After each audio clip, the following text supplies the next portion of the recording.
কৰিছিল কেনেদৰে জুবিন গাৰ্গক ইতিমধ্যে চাৰ্জশ্বিটৰ প্ৰতিটো পৃষ্ঠাত কি আছে সেয়া আমি আপোনালোকক জনাব বিচাৰিম সিদ্ধাৰ্থ শৰ্মা এই সিদ্ধাৰ্থ শৰ্মাৰ বিৰুদ্ধে কি অভিযোগ আছে সেয়া আমি আপোনালোকক দেখুৱাব বিচাৰিছো হত্যাৰ ষড়যন্ত্ৰ হত্যা আৰু একেটা সময়তে শ্যাম কানু মহন্ত আমি উল্লেখ কৰিব বিচাৰিছো শ্যাম কানু মহন্তৰ কথা যি শ্যাম কানু মহন্তৰ নাম চৰ্চাত আছে আৰু আটাইতকৈ ছিংগাপুৰত সেই অনুষ্ঠানৰ আয়োজন কৰি নৰ্থ ইষ্ট ফেষ্টিভেলৰ আয়োজন কৰি কেনেদৰে হত্যাৰ ষড়যন্ত্ৰ ৰচনা কৰিছিল কেনেদৰে জুবিন গাৰ্গক হত্যা কৰিছিল কেনেদৰে জুবিন গাৰ্গক জোৰ জবৰদস্তি কৰিছিল কেনেদৰে জুবিন গাৰ্গক প্ৰবঞ্চনা কৰিছিল আৰু কেনেদৰে জুবিন গাৰ্গৰ মৃত্যুৰ পিছত প্ৰমাণ নষ্ট কৰিছিল সকলোবোৰ অভিযোগ আছে এই শ্যাম কানু মহন্ত নামৰ ভণ্ডটোৰ বিৰুদ্ধে এই শ্যাম কানু মহন্ত নামৰ ভণ্ডৰ বিৰুদ্ধে এইখিনি অভিযোগ আছে আৰু একেটা সময়তে আমি আপোনালোকক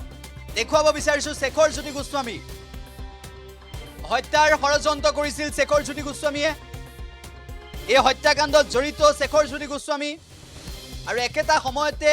বিশ্বাস ভংগৰ অভিযোগ এই শেখৰ জ্যোতি গোস্বামীৰ বিৰুদ্ধে যি হত্যাৰ মানসিকতাৰে যি বিশ্বাস ভংগ কৰিলে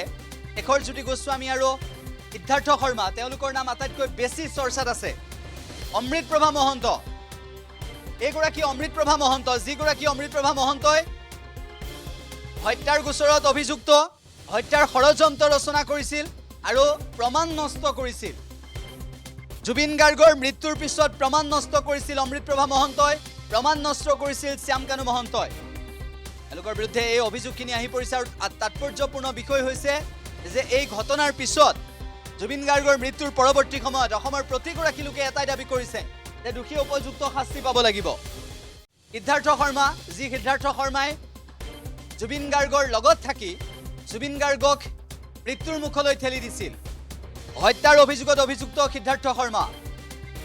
হত্যাৰ ষড়যন্ত্ৰ ৰচনা কৰিছিল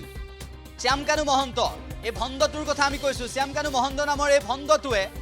জুবিন গাৰ্গৰ হত্যাৰ ষড়যন্ত্ৰ হত্যাত জড়িত কেৱল সিমানেই নহয় জোৰ জবৰদস্তি কৰাৰ অভিযোগ আছে প্ৰবঞ্চনা কৰাৰো অভিযোগ আছে আৰু প্ৰমাণ নষ্ট কৰাৰো অভিযোগ আছে এইগৰাকী শ্যাম কানু মহন্তৰ বিৰুদ্ধে শেখৰ জ্যোতি গোস্বামী জুবিন গাৰ্গৰ লগত আছিল জুবিন গাৰ্গে সদায় মৰম কৰিছিল এই শেখৰ জ্যোতি গোস্বামীক কিন্তু জুবিন গাৰ্গক হত্যাৰ মানসিকতাৰে এই সাগৰৰ পাৰলৈ লৈ যোৱা ইয়ত পাৰ্টিত যোৱা এই শেখৰ জ্যোতি গোস্বামীয়ে প্ৰথমতে আহি মিছা মাতিছিল হত্যাৰ ষড়যন্ত্ৰ ৰচনা কৰিছিল হত্যাত অভিযুক্ত কেৱল সিমানেই নহয় বিশ্বাস ভংগ কৰাৰ দৰে জুবিন গাৰ্গক হত্যা কৰিবলৈ আৰু সেই বিশ্বাসৰ জৰিয়তে বিশ্বাস ভংগৰ দ্বাৰা এই শেখৰ জ্যোতি গোস্বামীয়ে যেনেকুৱা এটা ব্যৱস্থা কৰিছিল জুবিন গাৰ্গক মৃত্যুৰ মুখলৈ ঠেলি দিছিল তাৰ পিছত বহু তথ্য আহি পৰিছে একেটা সময়তে আমি উল্লেখ কৰিছো অমৃতপ্ৰভা মহন্ত এই অমৃতপ্ৰভা মহন্তই প্ৰমাণ নষ্ট কৰিছিল এই অমৃতপ্ৰভা মহন্ত হত্যাৰ ষড়যন্ত্ৰত অভিযুক্ত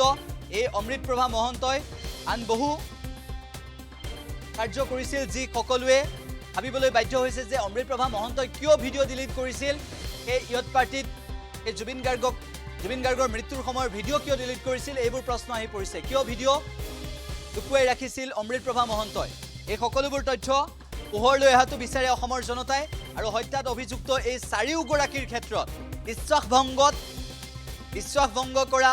হত্যাৰ ষড়যন্ত্ৰ কৰা প্ৰবঞ্চনা কৰা জোৰ জবৰদস্তি কৰি হাৰাশাস্তি কৰা এই চাৰিগৰাকীৰ বিৰুদ্ধে সিদ্ধাৰ্থ শৰ্মা শ্যাম কানু মহন্ত শেখৰ জ্যোতি গোস্বামী আৰু অমৃতপ্ৰভা মহন্ত এইসকলৰ বিৰুদ্ধে কি ব্যৱস্থা গ্ৰহণ কৰিব সেয়া ডাঙৰ বিষয় কিন্তু মৃত্যুদণ্ড বিচাৰিছে ৰাজ্যবাসীয়ে